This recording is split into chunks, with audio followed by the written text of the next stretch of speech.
সিংহ ৰাশিৰ জাতক জাতিকাসকল জুলাই মাহত আপোনাৰ জীৱনত আহিব নেকি ভাগ্যৰ ডাঙৰ পৰিৱৰ্তন, টকা পইচা, চাকৰি, ব্যৱসায়, প্ৰেম, ক'ত অপেক্ষা কৰি আছে ডাঙৰ সুখবৰ আৰু ক'ত থাকিব সাৱধান হোৱাৰ প্ৰয়োজন। ভিডিঅ'টো শেষলৈকে নিশ্চয় চাওক, কাৰণ শেষত মই ক'ম এটা বিশেষ প্ৰতিকাৰৰ বিষয়ে যিয়ে আপোনাৰ সৌভাগ্য বহুগুণে বৃদ্ধি কৰাত সহায় কৰিব পাৰে। নমস্কাৰ, আপোনালোক সকলোকে স্বাগতম। আজি আমি আলোচনা কৰিম সিংহ ৰাশি জুলাই 2026 মাহৰ সম্পূৰ্ণ ৰাশিফল। এই ভিডিঅ'ত আপোনালোকে জানিব পাৰিব টকা পইচা লাভৰ সম্ভাৱনা, প্ৰেম আৰু দাম্পত্য জীৱনৰ অৱস্থা, চাকৰি আৰু ব্যৱসায়ত কি অপেক্ষা কৰি আছে, কোন দিনবোৰ আটাইতকৈ শুভ হ'ব আৰু মাহটোত অধিক শুভ কৰিবলৈ বিশেষ প্ৰতিকাৰ। গতিকে ভিডিঅ'টো স্কিপ নকৰিব, শেষলৈকে চাওক, কাৰণ আৰম্ভ কৰা হওক সম্পূৰ্ণ ৰাশিফল। প্ৰথমতে আহিছোঁ ধন সম্পত্তি। জুলাই মাহটো সিংহ ৰাশিৰ বহু লোকৰ বাবে আৰ্থিকভাৱে গুৰুত্বপূৰ্ণ হ'ব পাৰে। মাহৰ আৰম্ভণিতে কিছু অপ্ৰত্যাশিত খৰচ আহিব পাৰে, কিন্তু সেই খৰচ লাহে লাহে নিয়ন্ত্ৰণলৈ আহিব। সেয়েহে এই সময়ত বাজেট অনুসৰি চলাটো বেছি লাভজনক হ'ব। যিসকলে চাকৰি কৰে তেওঁলোকৰ বাবে দৰমহাৰ লগতে ইনচেণ্টিভ, বোনাছ বা অন্য উপাৰ্জনৰ সুযোগ আহিব পাৰে। যিসকলে ব্যৱসায় কৰে তেওঁলোকৰ ক্ষেত্ৰত নতুন গ্ৰাহক, নতুন অৰ্ডাৰ অথবা পুৰণি গ্ৰাহকৰ জৰিয়তে লাভ বৃদ্ধি হোৱাৰ সম্ভাৱনা আছে। কিন্তু কোনো ধৰণৰ খৰধৰ কৰি ডাঙৰ ইনভেষ্ট নকৰিব। ঘৰ, মাটি বা যান বাহনৰ সৈতে জড়িত কাম থাকিলে এই মাহত কিছু অগ্ৰগতি দেখা যাব পাৰে। কিছুমানৰ বাবে বহুদিন ধৰি আবদ্ধ হৈ থকা ধন ঘূৰি অহাৰ সম্ভাৱনা দেখা যায়। যদি আপুনি নতুন ব্যৱসায় আৰম্ভ কৰিব বিচাৰিছে তেন্তে সম্পূৰ্ণ তথ্য সংগ্ৰহ কৰি আৰু অভিজ্ঞ ব্যক্তিৰ পৰামৰ্শ লৈ আগবাঢ়িব। আনৰ কথাত বিশ্বাস কৰি টকা লগোৱা এই মাহত উচিত নহ'ব। শ্বেয়াৰ বজাৰ, ট্ৰেডিং বা হাই ৰিস্ক থকা ইনভেষ্টমেণ্টত প্ৰৱেশ কৰাৰ আগতে বহু সাৱধান হওক। লাভৰ সম্ভাৱনা থাকিলেও ভুল সিদ্ধান্তই লোকচান কঢ়িয়াই আনিব পাৰে। পৰিয়ালৰ প্ৰয়োজনীয় খৰচ বৃদ্ধি পাব পাৰে, কিন্তু সঠিক পৰিকল্পনা থাকিলে আৰ্থিক সমস্যা ডাঙৰ ৰূপ নলয়। এই মাহত সঞ্চয় কৰাৰ অভ্যাস আপোনাৰ ভৱিষ্যতৰ বাবে বিশেষ লাভদায়ক হ'ব। মাহৰ দ্বিতীয়াৰ্ধত ধন আগমনৰ গতি উন্নত হোৱাৰ সম্ভাৱনা আছে। কোনো নতুন চুক্তি, অতিৰিক্ত ইনকামৰ উৎস বা পুৰণি কামৰ ফলস্বৰূপে লাভ পাব পাৰে, কিন্তু অহংকাৰ বা অতি বিশ্বাসৰ বাবে কোনো ভুল সিদ্ধান্ত নল'ব। মুঠতে জুলাই মাহত সিংহ ৰাশিৰ বাবে ধন লাভৰ সুযোগ আছে, কিন্তু সেই সুযোগৰ পূৰ্ণ লাভ ল'বলৈ হ'লে ধৈৰ্য, বুদ্ধিমত্তা আৰু সঠিক আৰ্থিক পৰিকল্পনা অতি প্ৰয়োজনীয়। অপ্ৰয়োজনীয় খৰচ এৰাই চলক, ধন সঞ্চয় বৃদ্ধি কৰক আৰু প্ৰতিটো সিদ্ধান্ত ভালদৰে বিবেচনা কৰি লওক। তেতিয়াহে এই মাহটো আৰ্থিকভাৱে অধিক সফল হ'ব। এতিয়া আহিছোঁ প্ৰেম আৰু দাম্পত্য জীৱন। জুলাই মাহত সিংহ ৰাশিৰ প্ৰেম আৰু দাম্পত্য জীৱনত বহু ইতিবাচক পৰিৱৰ্তনৰ সম্ভাৱনা দেখা যায়, কিন্তু এই উন্নতি বজাই ৰাখিবলৈ কেৱল ভালপোৱাই নহয়, ধৈৰ্য, বিশ্বাস আৰু সঠিক যোগাযোগৰ প্ৰয়োজন হ'ব। এই মাহত আপোনাৰ এটা সৰু সিদ্ধান্তেও সম্পৰ্কৰ ভৱিষ্যত নিৰ্ধাৰণ কৰিব পাৰে। যিসকল অবিবাহিত তেওঁলোকৰ বাবে এই মাহটো নতুন সম্পৰ্ক আৰম্ভ হোৱাৰ সম্ভাৱনাৰে ভৰা। কোনো বন্ধু, সহকৰ্মী বা সামাজিক অনুষ্ঠানৰ জৰিয়তে বিশেষ এজন ব্যক্তিৰ সৈতে পৰিচয় হ'ব পাৰে। প্ৰথম সাক্ষাততেই আকৰ্ষণ অনুভৱ হ'লেও খৰখেদাকৈ কোনো প্ৰতিশ্ৰুতি নিদিব। সময় লৈ মানুহজনক ভালদৰে চিনি লোৱাটোৱেই বুদ্ধিমানৰ কাম হ'ব। যিসকল ইতিমধ্যে প্ৰেমৰ সম্পৰ্কত আছে তেওঁলোকৰ মাজত ভালপোৱা আৰু বুজাবুজি বৃদ্ধি পাব। বহুদিন ধৰি চলি থকা ভুল বুজাবুজিৰ অৱসান ঘটিব পাৰে। দুয়োজনে খোলাখুলিকৈ কথা পাতিলে সম্পৰ্ক আগতকৈ অধিক মজবুত হ'ব, কিন্তু অহংকাৰ বা ময়েই ঠিক বুলি এই ধৰণৰ মনোভাৱ এৰাই চলক। সিংহ ৰাশিৰ স্বাভাৱিক নেতৃত্ব গুণ কেতিয়াবা সম্পৰ্কত আধিপত্য হিচাপে দেখা দিব পাৰে, সেয়া নিয়ন্ত্ৰণ কৰাটো দৰকাৰ। বিবাহিত দম্পতীৰ বাবে মাহটোৰ প্ৰথম ভাগ যথেষ্ট সুখদায়ক হ'ব। পৰিয়ালৰ সৈতে সময় কটোৱা, একেলগে ভ্ৰমণ বা নতুন পৰিকল্পনা কৰাৰ সুযোগ আহিব পাৰে। জীৱনসংগীৰ পৰা মানসিক সমৰ্থন লাভ কৰিব, যাৰ ফলত আন ক্ষেত্ৰতো অন্ধবিশ্বাস বৃদ্ধি পাব।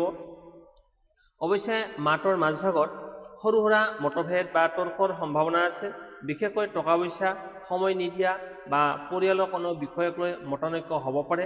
এনে সময়ত খঙত কোৱা কথাই সম্পৰ্কত গভীৰ আঘাত দিব পাৰে।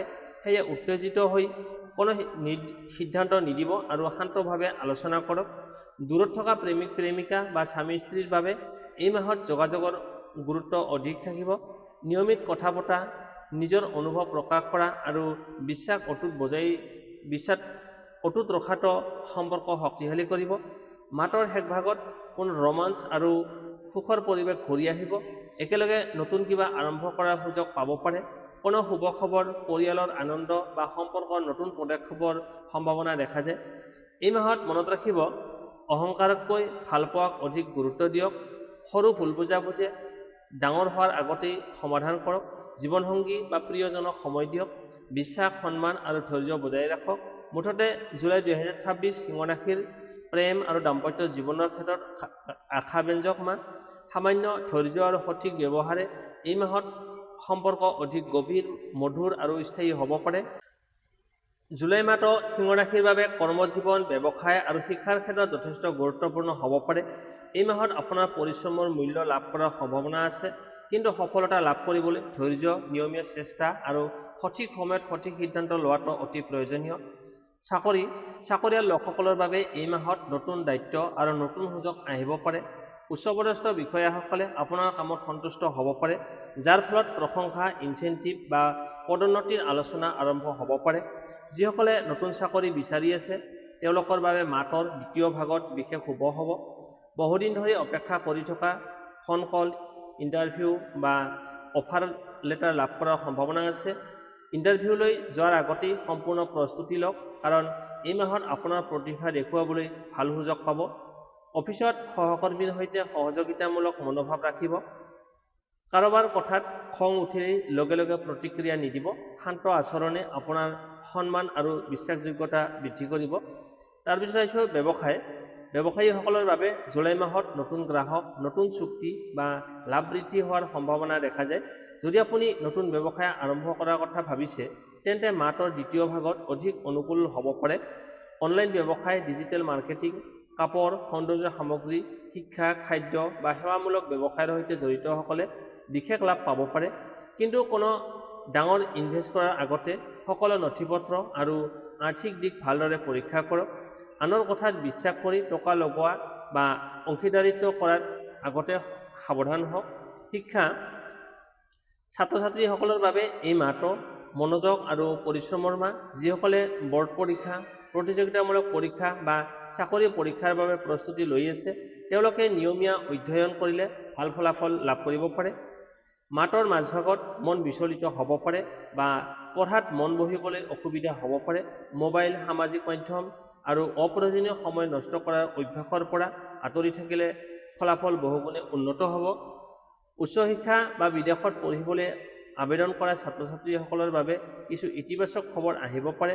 শিক্ষক বা জ্যেষ্ঠসকলৰ পৰামৰ্শ গ্ৰহণ কৰিলে সফলতাৰ পথ সহজ হ'ব। সামগ্ৰিক কৰ্মভাগ্য, জুলাই মাহত আপোনাৰ আত্মবিশ্বাসেই আপোনাৰ আটাইতকৈ ডাঙৰ শক্তি হ'ব।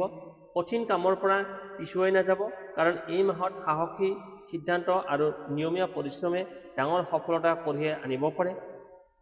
মূল কথা, চাকৰি, ব্যৱসায় আৰু শিক্ষাৰ ক্ষেত্ৰত জুলাই 2026 সিংহ ৰাশিৰ বাবে অগ্ৰগতিৰ সম্ভাৱনাৰে ভৰা।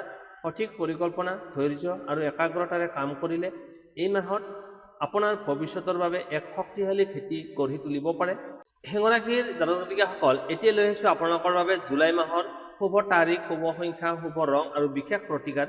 শুভ তাৰিখ, জুলাই মাহত 5 তাৰিখ, 9 তাৰিখ, 14 তাৰিখ, 18 তাৰিখ, 23 তাৰিখ আৰু 29 তাৰিখ সিংহ ৰাশিৰ বাবে বিশেষভাৱে শুভ বুলি গণ্য কৰা হয়।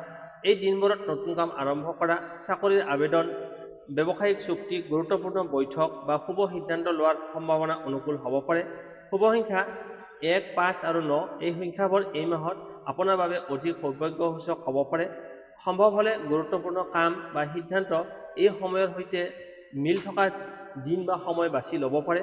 শুভ ৰং সোণালী, কমলা আৰু ৰঙা। এই ৰংবোৰে আত্মবিশ্বাস, শক্তি আৰু ইতিবাচক চিন্তাধাৰা বৃদ্ধি কৰাত সহায় কৰে বুলি বিশ্বাস কৰা হয়। এতিয়া আছোঁ বিশেষ প্ৰতিকাৰৰ বিষয়ে। 1 নম্বৰ, প্ৰতিদিনে পুৱা সূৰ্য উদয়ৰ সময়ত পানী অৰ্পণ কৰক, আন্তৰিকতাৰে প্ৰাৰ্থনা কৰক। 2 নম্বৰ, ৰবিবাৰে দৰিদ্ৰ বা অভাৱগ্ৰস্ত ব্যক্তিক গুড়, গম বা ফল দান কৰিলে শুভ ফল লাভ হ'ব পাৰে। 3 নম্বৰ, পিতৃ-মাতৃ আৰু জ্যেষ্ঠসকলৰ আশীৰ্বাদ লওক। তেওঁলোকৰ আশীৰ্বাদে বহু বাধা বিঘ্নি দূৰ কৰাত সহায় কৰিব পাৰে। 4 নম্বৰ, খং আৰু অহংকাৰ নিয়ন্ত্ৰণ কৰক। শান্ত আচৰণেই এই মাহত আপোনাৰ আটাইতকৈ ডাঙৰ শক্তি হ'ব। 5 নম্বৰ, প্ৰতিদিনে অন্ততঃ 11 বাৰ ওম সূৰ্যায় নমঃ এই মন্ত্ৰটো জপ কৰিলে আপোনাৰ মনোবল আৰু আত্মবিশ্বাস বৃদ্ধি পোৱাৰ বিশ্বাস আছে। শেষ কথা, জুলাই 2026 সিংহ ৰাশিৰ বাবে সম্ভাৱনা উন্নতি আৰু নতুন সুযোগেৰে ভৰা এই মাহ হ'ব পাৰে। সঠিক সময়ত সঠিক সিদ্ধান্ত, পৰিশ্ৰম আৰু ইতিবাচক মনোভাৱেই আপোনাক সফলতাৰ শিখৰত উপনীত কৰিব। ভিডিঅ'টো ভাল লাগিলে লাইক কৰক, শ্বেয়াৰ কৰক আৰু আমাৰ চেনেলটো ছাবস্ক্ৰাইব কৰি ৰাখক। আপোনালোকৰ জুলাই মাহত সুখ, শান্তি আৰু সুস্বাস্থ্য আৰু সফলতাৰে ভৰি পৰক। ধন্যবাদ।